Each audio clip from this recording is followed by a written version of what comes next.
attention to this footage. Someone is holding a camera, handheld, slightly unsteady the way home video always is. They're standing in a backyard, overgrown grass, a plastic garden chair to the right, a green tarpaulin laid out on the ground, and on that tarpaulin, look carefully, because your brain is going to resist what it's seeing. Something pale, white, shaped like a human torso, tapering upward to what appears to be a head. The facial features are visible, a nose, the impression of a mouth, but there's nothing behind them. No depth, no person, just the outside of one. Now look at the hands holding the camera. They're not shaking from cold. They're not shaking from excitement. They're shaking because whoever filmed this footage understood, in the moment they were filming it, that what they were looking at was not supposed to exist. That footage was the first piece of evidence in a case that took investigators 18 months to unravel. And when they did unravel it, what they found underneath was worse than what was lying on that tarp. You know that feeling when a child's scream sounds different from a playing scream? Parents know it immediately. It's not volume, it's not pitch exactly, it's a quality. Something in it that bypasses your brain and goes straight to your nervous system and tells you that something has genuinely gone wrong. Nora Wren heard that scream on a Tuesday afternoon in March of 2011 from her backyard on Colburn Street in the small Ohio city of Millhaven. She'd been in the kitchen. Her 9-year-old son Teddy had been outside playing the way kids do on the first decent afternoon of the year, aimlessly, happily, with the particular freedom of a child with nowhere to be. She was at the back door before she'd consciously decided to move. She found Teddy at the far end of the backyard, pressed against the fence, pointing at something on the green tarpaulin that her husband used for yard work. Nora Wren looked at what was on that tarpaulin, and then she did something she later told investigators she'd never done before in her adult life. She screamed too, loudly, without being able to stop herself. She got Teddy inside. She locked the back door. She called 911 from the kitchen, and while she was on the phone, she stood at the kitchen window where she could see the tarpaulin from a distance, and she kept her eyes on it because some instinct told her she needed to make sure it didn't move. It didn't move. Of course it didn't move. What was on that tarpaulin wasn't capable of moving. What was on that tarpaulin was a human skin, complete, intact, pale white, chemically preserved, the facial features still visible and pressing outward from the inside in the particular way of something that had been separated from its contents rather than its container. No blood, no bones, no tissue, just the outside of a human being, laid out on a green tarp in a residential backyard in the middle of a Tuesday afternoon, like something waiting to be identified. This is that story, and it goes much deeper than a backyard in Millhaven. The two officers who responded to the 911 call from Colburn Street had a combined 33 years of experience between them. They had processed accident scenes, homicide scenes, domestic incidents, and several things that didn't fit neatly into any category. They were not men who spooked easily. Officer Dale Pruitt arrived first. He walked through the side gate into the backyard, looked at the tarpaulin, and stood very still for approximately 10 seconds. Then he called his partner. Then he called for backup. Then he backed away from the scene and stood near the gate and did not approach the tarpaulin again until the forensics team arrived. His incident report began. At approximately 2:47 p.m. I observed what appeared to be a preserved human skin in the rear yard of the property. I have no prior experience with anything resembling this discovery and cannot offer professional context for what I observed. That was, everyone who read it later agreed, the most accurate possible description of the situation. Pruitt later told a colleague that the thing that disturbed him most, more than the object itself, was the care that had gone into it. It wasn't discarded. It wasn't hidden. It was laid out, arranged, the way you'd lay out something you wanted someone to look at properly. Something about that intentionality, about the thought and effort visible in how the thing had been placed, was what kept him awake for 3 nights afterward. He also noted in a conversation with Polly during the investigation something that hadn't made it into the official report, but that stuck with her. The tarpaulin had been unfolded perfectly. flat, even, the edges aligned. Someone had taken the time to do it neatly. They hadn't been rushing. They hadn't been panicking. They had arrived at a stranger's backyard in the middle of the night or early morning, unfolded a tarpaulin with the care of someone setting a table, arranged what they'd brought, and left.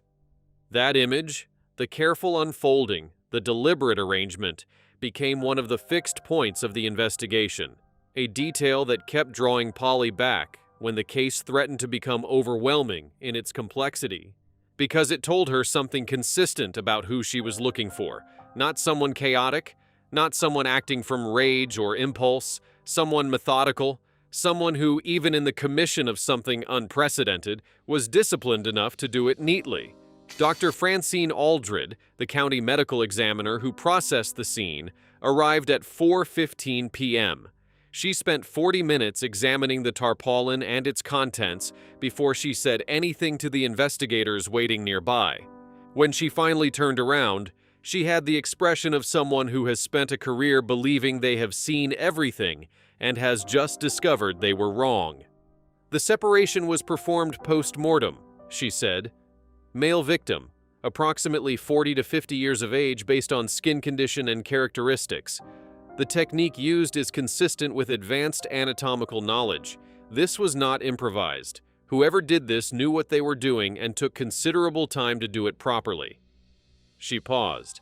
The preservation is taxidermy grade, professional quality compounds. This required specialized equipment and materials that are not casually available. Another pause. I've been doing this for 22 years. I need a moment. She took her moment. Then she got back to work. What followed in Dr. Aldred's laboratory over the next several weeks was some of the most painstaking forensic analysis in Millhaven County's investigative history. She wasn't just trying to identify the victim. She was trying to understand a process that had no precedent in her professional experience.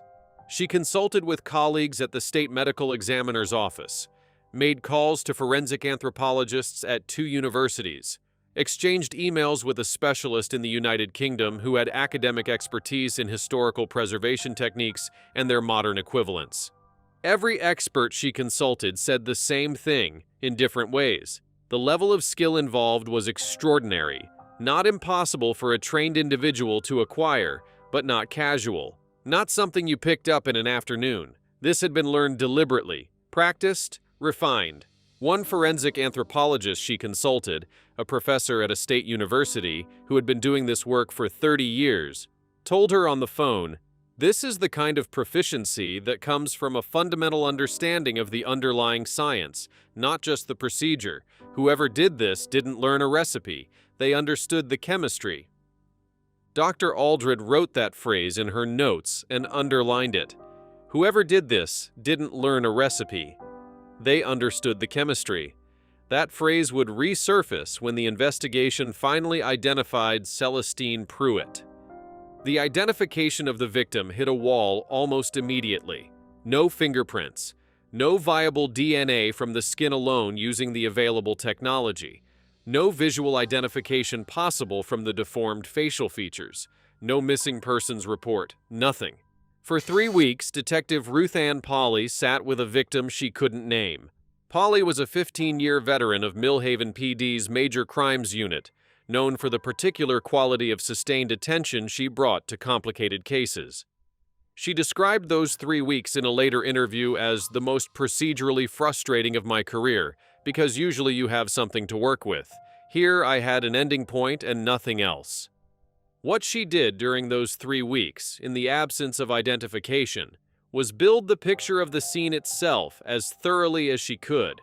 Every detail of the Colburn Street backyard. The shed lock. No forced entry, suggesting either a key or someone competent with locks. The tarpaulin, Gerald Renz confirmed, taken from the shed. The surrounding sightlines, assessed methodically, with the conclusion that the backyard could be accessed via the side gate without being visible from any neighboring property if the approach was made during low traffic hours. She mapped the neighborhood's security cameras. There were fewer than she'd have liked, and the ones that existed were mostly pointed at front doors and driveways. None had a clear angle on the Renz side gate, Whoever had chosen this location had done their reconnaissance, had known what the camera coverage looked like before they arrived. That detail joined the neat tarpaulin in Polly's growing portrait of whoever she was looking for. Methodical, disciplined, prepared, someone who didn't improvise. She also spent time during those 3 weeks thinking about the choice of location in a broader sense. Not just the specific house on Colburn Street, but the type of location.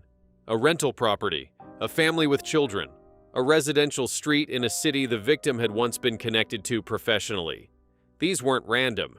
Someone had thought about where this would land, what the discovery would produce, who would respond, what kind of attention would follow. The choice of a residential neighborhood with a child present wasn't just practical, it was rhetorical. It was designed to generate exactly the kind of response it generated. Polly wrote in her notes, "The scene is a communication. I need to understand what it's saying and to whom before I can understand who made it." She would come to understand both, but not yet. The dental impression changed everything. Dr. Aldred found it embedded in the preserved skin near the jawline, a partial mold of the victim's lower teeth, a ghost impression left by the instruments used during the processing.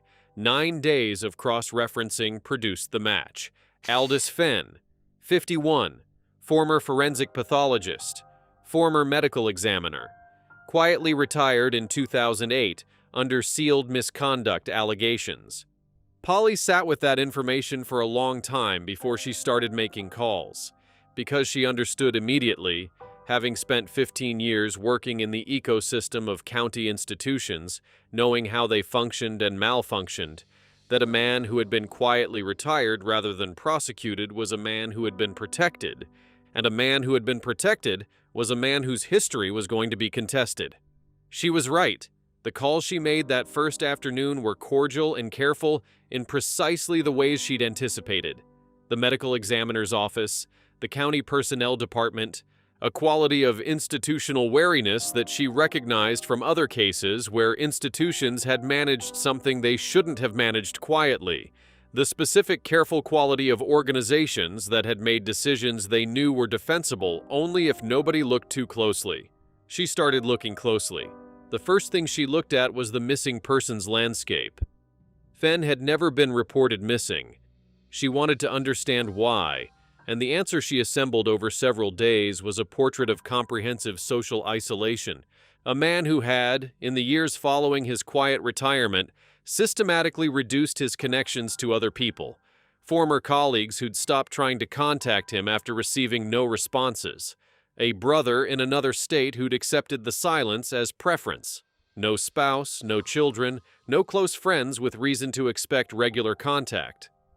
But here's what made Fenn's isolation particularly significant when Polly examined it closely. It wasn't the isolation of someone who had retreated from the world in shame or exhaustion. It was the isolation of someone who had made a calculation. Fenn had reduced his social footprint in the specific way of a person who understood that connections create witnesses, and witnesses create accountability. He had been preparing, in his own way, for a version of disappearance. He had understood, at some level, that he was a person who needed to be hard to notice.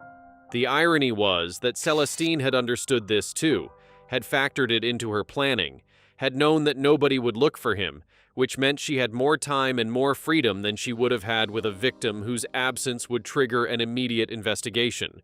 In a case full of dark symmetries, that was one of the darkest. The second thing Polly looked at was the sealed personnel records, and the fight to access them told her almost as much as the records themselves. Now, let's talk about something the official investigation never fully explored, but that became increasingly important to understanding this case in its entirety. Let's talk about what Aldous Fenn's colleagues actually knew during those 22 years. Because here's the uncomfortable truth that started surfacing in background conversations, in the careful silences of witnesses, in the specific way people chose their words when Polly came asking questions. Some of them had suspected, not known, there's a distinction that matters, but suspected.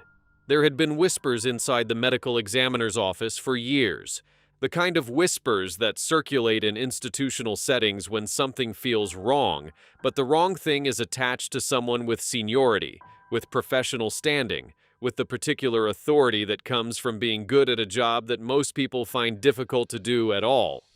One former technician, a woman named Bernadette Okafor, who had worked at the office from 2001 to 2006 before moving to a hospital position in another city, told Polly in a background conversation, off the record, never formalized as testimony, that she had noticed discrepancies in tissue disposal logs as early as 2003, had mentioned them to a supervisor, had been told that Dr. Fenn handled his own documentation protocols and that his methods were within acceptable parameters.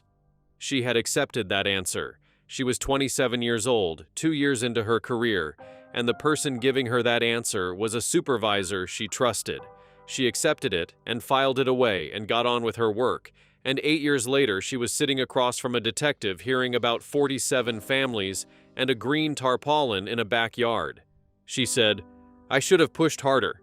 I knew that then. I know it now. I was young and I didn't know how to push back against someone with that much institutional standing.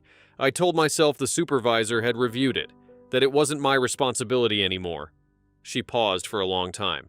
"It was my responsibility. I think about that a lot." Polly didn't charge her with anything. There was nothing to charge her with. Noticing a discrepancy and reporting it to a supervisor who dismissed it was not a crime, and what Okafor had done was both legally blameless and humanly understandable.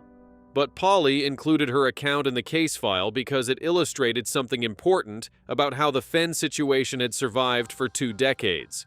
It hadn't survived because everyone was corrupt. It had survived because institutions create conditions where good people accept inadequate answers, where the hierarchy is trusted over the individual's instinct, where the cost of pushing harder seems too high and the benefit too uncertain. That's how it survives. Not through malice alone, through the accumulated weight of individuals accepting what they're told and moving on. But there's another witness Polly spoke to during this period whose account has never been reported publicly, because the conversation happened entirely off the record and the individual involved made clear they would deny it if named. Polly included a redacted reference to this conversation in her case notes, and the content of it only became known through a background source who spoke to a journalist years after the trial. This individual, a former administrator at the county medical examiner's office who had worked there for over a decade, told Polly that the misconduct investigation in 2008 had been deliberately limited in its scope, not incompetently limited, deliberately. The investigator assigned to it had been given informal guidance before the investigation began about which questions were appropriate to pursue and which weren't. The guidance hadn't been written down. It had been a conversation, a senior administrator and an investigator in a room discussing what a thorough investigation would look like versus what a manageable one would look like. The investigator had been told, in essence, that a manageable investigation was what was needed. This wasn't proven, couldn't be proven by that point. The senior administrator in question had retired in 2010. The investigator had moved to a different county. There was no documentation, no record, nothing that could be formally entered into any proceeding. But here's why it matters. If the 2008 investigation had been deliberately scoped to find 11 cases rather than 47, it meant that the institutional knowledge of what Fenn had actually done was more comprehensive than the official record suggested. It meant that the decision to retire him quietly rather than prosecute him was made with a fuller understanding of the scope of his conduct than anyone had officially acknowledged. 4 words in a margin. Handle administratively, no referral. Written by someone who may have known they were protecting a man who had done something 47 times over, not 11. Polly sat with that possibility for a long time. She couldn't prove it. She documented the conversation, redacted the source, and filed it. It sat in the case file. It sits there still. The court order for Fenn's personnel records took 3 weeks to obtain. The county administration's response to the application was immediate and multi-layered. 5 separate legal objections filed within 24 hours, a response time that spoke to a level of institutional preparedness suggesting these records had been identified as a liability long before Polly came asking. She got the order anyway. What the records contained, even in sanitized administrative form, was a documented pattern going back to 1992. 11 cases formally flagged, tissue retention anomalies, a recommendation for criminal referral overruled by 4 handwritten words in Bertram Hollis's hand. Handle administratively, no referral. Polly photographed that page and kept the photograph on her desk for the remainder of the investigation. Not as evidence, she had the original, as a reminder of what she was dealing with. But here's something that the official record of the investigation didn't fully capture, and that Polly discussed only in background conversations with journalists years later. The personnel file wasn't the only place she encountered institutional resistance. It was the most formal and documented instance, but it wasn't the only one. During the 3 months between the dental identification and the warrant application for Celestine's property, Polly made dozens of calls to people who had worked at the medical examiner's office during Fenn's tenure. Current employees, retired employees, people who had worked alongside him for years. She was trying to build a picture of how Fenn had operated day to day, what people had known or suspected, whether there had been informal awareness of his conduct. What she found was a pattern of careful silence that was different from ignorance. People who had worked with Fenn for years who said they had never noticed anything unusual, who described him as professional and competent and unremarkable in every observable way, whose answers were technically accurate in the narrowest possible sense and were constructed with the particular precision of people who had thought about what they would say if this question was ever asked. 2 former colleagues hung up on her. One asked, before answering any questions, whether the call was being recorded. One said clearly and without elaboration, "I don't have anything useful for your investigation," and ended the call. An institution doesn't protect one person. An institution protects itself, and in doing so, it protects the people inside it. The culture that had allowed Fenn to operate for 22 years wasn't the decision of one deputy administrator, however convenient Hollis's marginal notation made it to assign blame to a single actor. It was a culture, a shared, practiced, institutional instinct toward self-protection that had been reinforced over years. That culture was what Celestine had been fighting. Not just Fenn, not just Hollis. The whole accumulated weight of an institution that had decided its own continuity was more important than the families of the people whose cases had passed through its doors. She had been right about that. The investigation confirmed it, layer by layer. She worked through the 11 formally documented cases. On the 3rd, she found Imogen Rourke and Celestine Pruitt, found the timeline of complaints and dismissals, a record of 5 years of legitimate effort, every avenue closing, every door shutting quietly and professionally, and without ever once acknowledging the substance of what Celestine was saying. What struck Polly most, reading through those complaint records, wasn't the volume of them. It was the quality. Celestine's complaints were not emotional documents. They were precise, evidence-based, methodically constructed arguments. They were the complaints of someone who understood the system she was working within and was using its own language and its own standards to make her case. And they had all been dismissed anyway. Not because they were wrong, because the institution had decided that answering them honestly would cost more than not answering them. Now here is the detail that makes this case truly singular among everything Polly had seen in 15 years of major crimes work.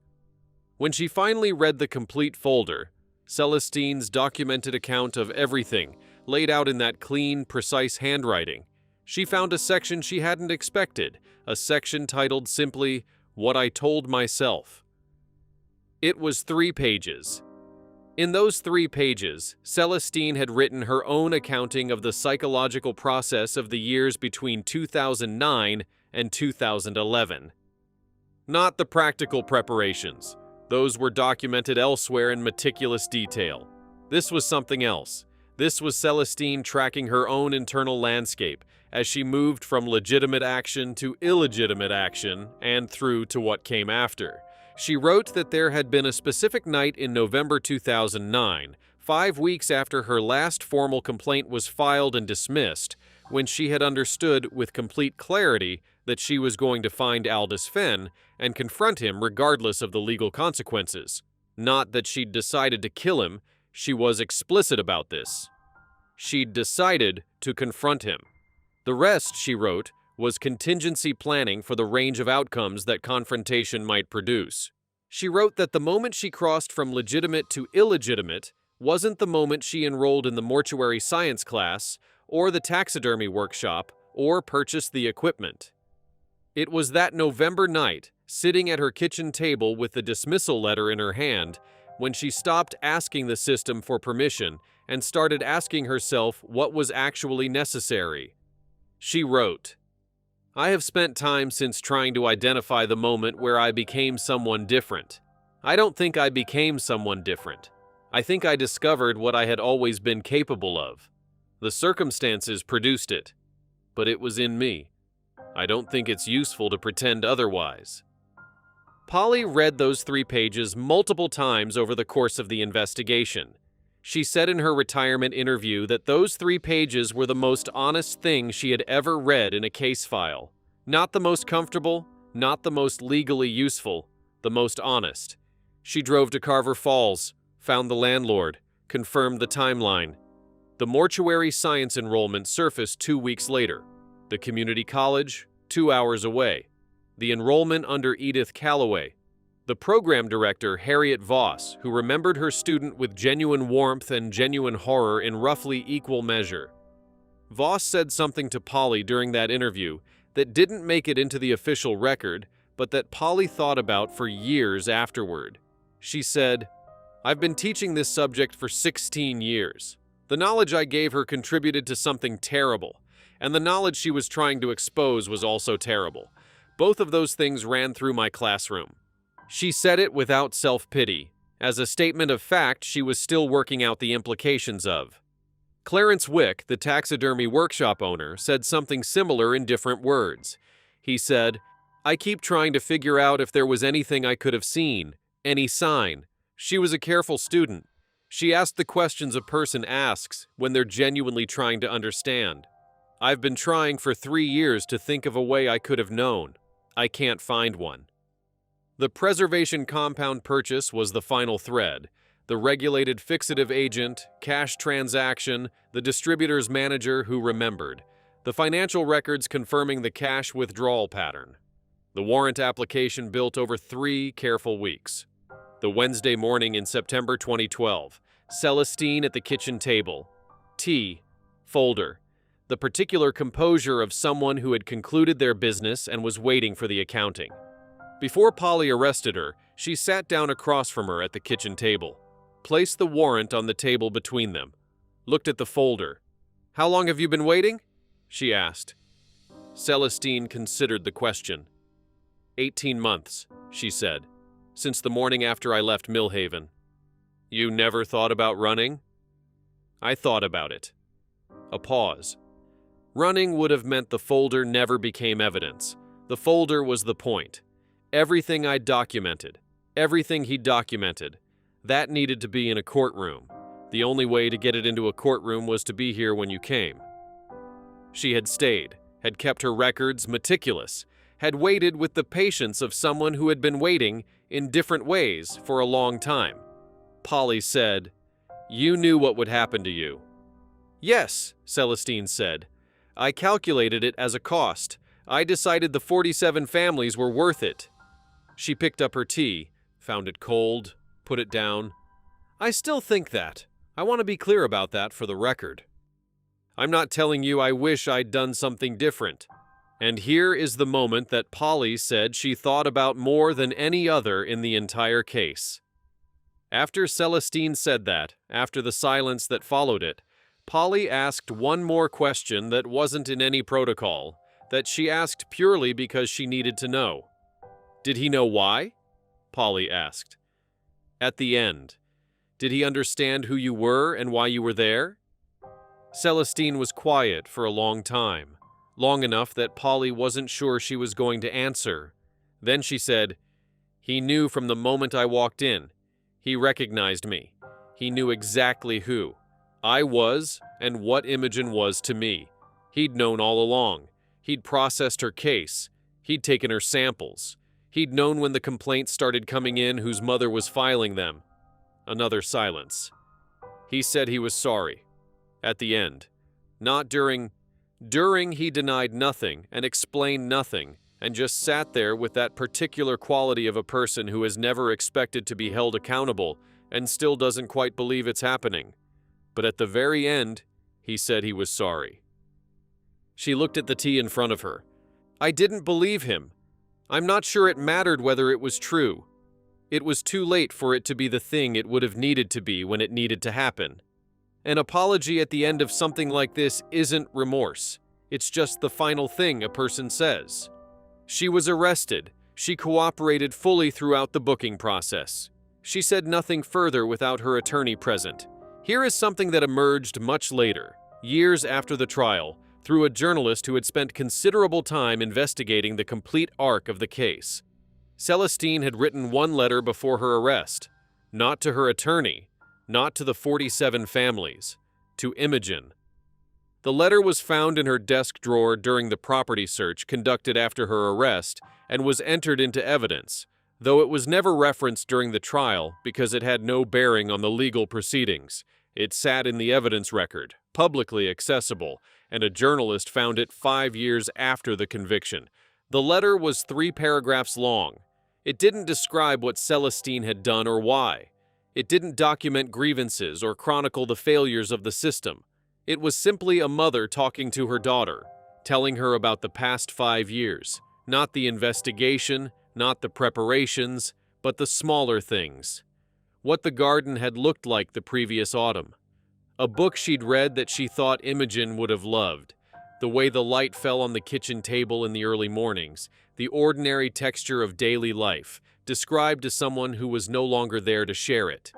The last paragraph said, "I don't know if this was right. I know it was necessary. I know those two things aren't the same, and I've spent a long time sitting with the difference between them. I hope, wherever you are, that this gave you something. I hope it gave you what the other ways wouldn't give you. I think it did. I think it has to have." It ended. "I love you. I'm sorry it took this long." The journalist who found the letter described reading it as one of the more affecting moments of their professional life. Not because it resolved anything, not because it changed the accounting of what Celestine had done or the harm it had caused, but because it was real. Because underneath all the precision and the methodology and the carefully documented preparations and the 5 years of formal complaints was a mother who had lost her daughter and had spent a decade trying to find a way to give that loss meaning. She had found a way. The question of whether the way she found was worth what it cost to everyone it touched, that's a question without a clean answer. It's a question that sits in the space between what the law can hold and what human experience contains. Celestine Pruitt's attorney, Oswald Greer, met with her the morning after her arrest. He later said that their first consultation was one of the most unusual in his career, not because Celestine was difficult or irrational, but because she was entirely clear-eyed about her situation and entirely focused on one thing, not her defense, not her sentencing, whether the 47 cases would be opened. "I need to know that opening the records is going to happen," she told him. "That's the condition under which I'm willing to cooperate fully with this process." Greer told her he couldn't guarantee what would happen with the records. He could tell her that the evidence in her case would make their opening legally difficult to prevent. She accepted that, said it was enough. The pre-trial proceedings took 14 months. Greer's strategy was built around the institutional context, not to justify under law what Celestine had done, but to ensure the jury understood the full picture. The motions he filed requiring production of the county's administrative decision-making documents were contested, appealed, and ultimately granted. The marginal notation, the overruled referral recommendation, the documented knowledge that Fenn's conduct potentially warranted criminal investigation, and the documented decision not to investigate. All of it became part of the trial record, What wasn't in the official trial record, but what shaped the atmosphere of the proceedings in ways that everyone present later described, was the gallery. The courtroom was full for every significant day of the 14-week trial. Not just journalists, families, people who had lost someone whose case had passed through Aldous Fenn's professional jurisdiction, people who had made the trip to Millhaven and sat in the gallery and watched. They didn't speak, they didn't disrupt, they came and they watched, and they left each day without comment to the press, but their presence was felt by everyone in that room. There was one moment during Greer's reading of the complaint letters on the second day when the gallery went completely silent in a way that was different from courtroom quiet. It was the silence of people recognizing themselves, of people hearing the language of their own experiences read aloud in a formal setting, the precise evidence-based arguments, the professional tone, the systematic dismissals, and understanding that what had been done to Celestine Pruitt's attempts to be heard had been done to them too, in varying degrees, through the same institutional mechanisms. The jury heard that silence. Jurors later described it as one of the most affecting moments of the entire trial. Not a dramatic outburst, just quiet. The quiet of people who finally, belatedly, in the worst possible circumstances, were being heard. The prosecution, led by Naomi Fisk, made the strategic decision to acknowledge the institutional failures fully and early. Her opening statement named the failures directly. Then she said, "And Celestine Pruitt killed a man," placed what she'd made of him where a 9-year-old child would find it. The question is not which of these things is true. Both are true. The question is whether we have a law or whether we have a system of justified grievances. It was the best prosecution opening statement Greer had heard in 30 years. Greer's own approach was built around the letters. Celestine's complaint letters, all of them, spanning 5 years, entered into evidence in their entirety. He read portions of them to the jury over 2 days. He wanted them to feel the cumulative weight of it, each dismissal landing on the previous ones, each closure adding to the pressure, each professional form letter saying, in institutional language, that what had been done to Imogen Rourke didn't warrant the system's attention. Several jurors in post-trial interviews said those 2 days of complaint letters were the most affecting part of the entire trial. One juror said, "I understood by the end of those 2 days why she did what she did. I didn't think she was right, but I understood it in a way I couldn't unknow, and understanding it made convicting her the hardest thing I've ever done in a jury room." The jury deliberated for 3 days. Guilty on all counts. The written note to the judge requesting official attention to the institutional failures. The sentence, life without parole. Before Celestine was led out, she looked at Naomi Fisk. A single nod. Across the divide of adversarial proceedings, an acknowledgement of something both women had brought to this case, a particular quality of honesty about what it contained and what it cost. Fisk, in an interview given 2 years after the trial, was asked whether she had experienced any doubt about the prosecution. She said, "Not about the prosecution, about what justice looked like in this case, yes, every day." Then she said, "What I haven't made peace with is Bertram Hollis. What I haven't made peace with is 4 words written in a margin in 2008. That's where the complete accounting of this case is still unfinished. I don't know if it will ever be finished." The aftermath of the Celestine Pruitt case spread outward from Millhaven County in ways that took years to fully materialize. The independent panel's review of the 47 cases was conducted over 11 months, 9 reclassifications, 3 new investigations, 2 referrals to law enforcement, Imogen Rourke's case among them, reclassified from accidental to undetermined, formally reopened. But here's what the official record of those reclassifications doesn't fully capture: what it was like for the families who received the notification letters. Polly sat in on 3 of those 47 family notification meetings at the request of the state panel. She didn't speak. She was there because she felt she owed it to the families to be present when they received information that her investigation had produced, as a witness to what her work had cost and what it had meant. She described those meetings years later as the most difficult professional experiences of her career.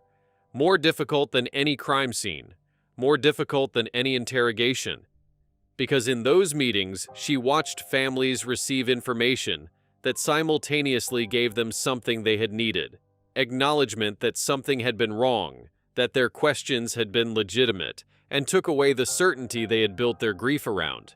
When you tell a family that the official account of how their person died was compromised, you don't just give them new information. You take away the certainty they'd been living with, however imperfect that certainty was. You reopen something they'd found a way to live alongside. She sat through those meetings, watched the families absorb the information, drove home each time in silence. Among those 47 families was a couple from the eastern part of the state whose son had died in 2001. He had been 33 years old. His death had been ruled a cardiac event. The family had always had questions, but it had been official, and over the years they had gradually made their peace with not having better answers. When the review panel contacted them in 2013, the husband was 74 and the wife was 71. The notification letter told them that the answer had been compromised, that a new review was being initiated. The husband, in an interview given to a journalist several years later, said, "We didn't know whether to feel better or worse. The bad answer had been ours for 12 years. We'd learned to live inside it, and then they took it away and gave us uncertainty instead." He paused. "We went to the trial. Both of us. Drove 6 hours each way, 3 separate days. Something about being in that courtroom felt like the right place to be. Like being present at the one moment when everything was finally visible at once." He thought for a moment. "I didn't feel sorry for Celestine Pruitt. I didn't feel glad for what she'd done either. I felt something I didn't have a word for, like watching someone do the wrong thing for the right reason in a situation where the right thing had been made unavailable. I don't know what the word for that is. I just know I felt it." Bertram Hollis lost his bar on future public employment and paid significant fines. Not criminally charged. He gave no public statement. But here's a detail that emerged later. Hollis had, in the years since the trial, moved twice, changed his phone number, reduced his public presence. His former colleagues described him as someone who understood that not criminally charged and not responsible were different categories, and that the world had arrived at a clear view of which one applied to him. He had written, "Handle administratively, no referral." In 2008, he would carry those 4 words for the rest of his life. The county medical examiner's office was placed under state oversight for 3 years. 3 specific procedural reforms adopted statewide. Those reforms now protect families across the state. Harriet Voss, the community college program director, developed a new ethics unit before retiring. 1 class session each semester devoted to professional knowledge and the responsibilities that come with technical expertise. She never named the Pruitt case explicitly, but the students who came through her program in those years later described sessions that felt weighted with something the instructor was carrying personally. Clarence Wick retired his taxidermy workshop in 2014. In his one published interview, he said, "I wonder what she was thinking when she was in my workshop. Whether the work itself was meaningful to her, separate from what she was going to use it for. I hope so. I hope she got something from it that was just for herself." There was a detail that emerged in the final stages of the investigation, documented in Polly's case files but never formally significant enough to feature in the trial, that Polly said she thought about more often than almost anything else. When the property search was completed and Celestine's home was fully documented, investigators found in the spare bedroom a small framed photograph of Imogen. Taken on a summer afternoon somewhere outdoors, a park, a garden, somewhere with long light and green trees behind her.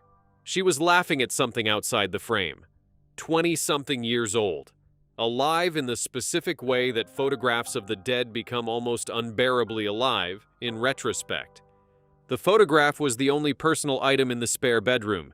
Everything else was preparation materials, notes, equipment, the careful detritus of a 2-year project. 1 photograph. Polly documented it, logged it, processed it as part of the evidence.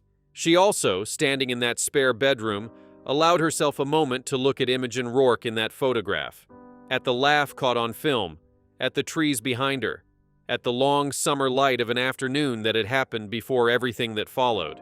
She looked at it for long enough to remember that this was what the case was about. Not the tarpaulin, not the institutional failures, not the trial or the verdict or the reforms. This. A woman who had been 26 years old and had laughed in a garden on a summer afternoon, and whose death had been mishandled by a man who should have protected her dignity, and whose mother had spent a decade trying to make that mean something through every available means. Then Polly turned around and finished processing the room. Gerald Wren has never spoken publicly. Nora gave her single interview years after the trial. Teddy is in his early 20s now. He asked the question that has no adequate answer. Why did it have to be him? Nora said she'd read the line in the folder about someone who cannot be ignored needing to be the one who looks. She'd sat with it for years. She thought she understood it. She also thought it didn't answer her son's question, that the logic of it was comprehensible and the cost of it to a 9-year-old on a Tuesday afternoon was not something logic could address. Polly retired from Millhaven PD in 2019. She was asked what case had stayed with her longest. She said, the Pruitt case, not because of what was on the tarpaulin, because of the complaint letters, because I read 5 years of a woman doing everything right through the channels that existed for exactly the purpose she was using them for, and every single one of those channels failed her. She paused. I did my job. I stand by how I did it. But doing your job correctly inside a broken system doesn't fix the system. It just adds one more data point to the record of what broke. Celestine Pruitt is currently serving her life sentence. She writes letters. She has declined every media request. She corresponds with some of the 47 families who reached out to her after the records became public.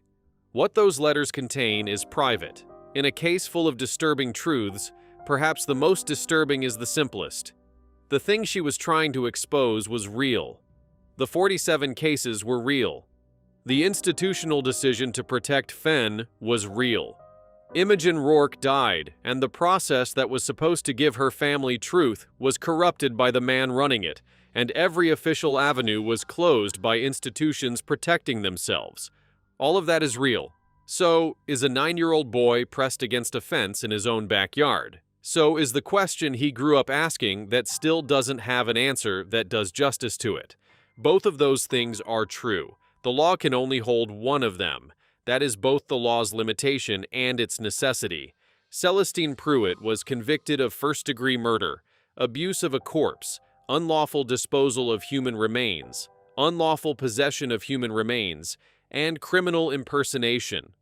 She received life imprisonment without the possibility of parole. Her appeal was denied in 2015. Aldous Fenn spent 22 years doing something that deserved prosecution. He was protected. He died at the hands of someone he'd wronged. Neither fact justifies the other. Imogen Rourke was 26 years old. Her case is reclassified. The investigation is open. She deserved better than all of it. Better than what Fenn did. Better than what the institution did. Better than becoming the reason her mother destroyed what remained of her own life. She deserved simply to be seen, to have someone in a position of official responsibility look at her case and take it seriously and do their job. She didn't get that. Her mother spent 5 years demanding it and got nothing. And then her mother did something the law cannot permit, and the doors finally opened. That's the ending. It's not a good one. It's the one that's true.